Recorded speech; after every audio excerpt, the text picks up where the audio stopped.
بسم اللہ الرحمن الرحیم۔ شروع اللہ کے نام سے جو بڑا مہربان اور نہایت رحم والا ہے۔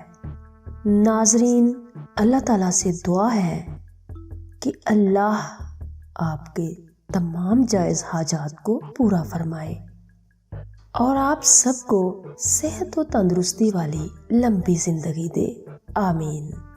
شیخ سعدی رحمۃ اللہ علیہ فرماتے ہیں کہ ایک دن جوانی کے نشے میں نے سفر میں بڑی تیزی دکھائی اور تھک ہار کر رات کے وقت ایک ٹلے کے دامن میں جا لیٹا۔ ایک بوڑھا ضعیف جو قافلے کے پیچھے پیچھے آ رہا تھا کہنے لگا، بیٹھے کاہے کو ہو میاں، یہ بھی کوئی سونے کی جگہ ہے؟ میں نے کہا، چلو تو کیسے، مجھ میں دم نہیں۔ بوڑھے نے کہا، کیا تم نے داناؤں کا قول نہیں سنا کہ آہستہ چلنا اور کبھی کبھار دم بھر کے لیے سستانا، بھاگنے اور تھک ہار کر بیٹھ جانے سے 1000 درجے بہتر ہے۔ شیخ سعدی رحمۃ اللہ علیہ فرماتے ہیں کہ ایک درویش کی بیوی حاملہ تھی اور وضع حمل کا وقت قریب آ رہا تھا۔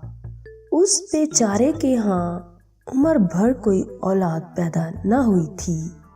اس نے منت مانی کہ اگر خداوند تعالیٰ مجھے بیٹا عطا کرے تو میں اپنے تن کے ان کپڑوں کے علاوہ باقی سب کچھ اس کی راہ میں مسکینوں اور محتاجوں کو دے دوں گا۔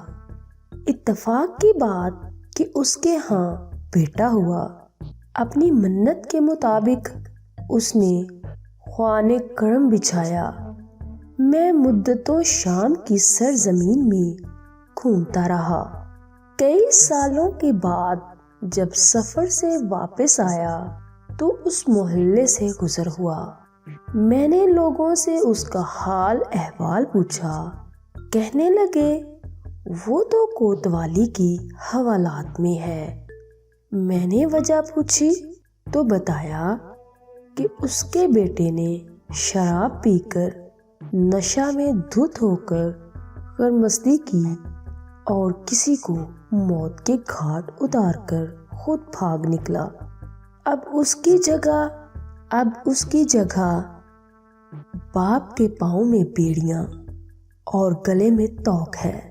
میں نے کہا، اس بلا کو تو اس نے دعاؤں اور منتوں مرادوں سے پایا تھا۔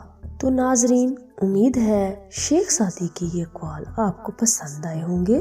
ناظرین، اپنا خیال رکھیے گا، عنایت جمعہ کو دعاؤں میں یاد رکھنا۔ اللہ حافظ۔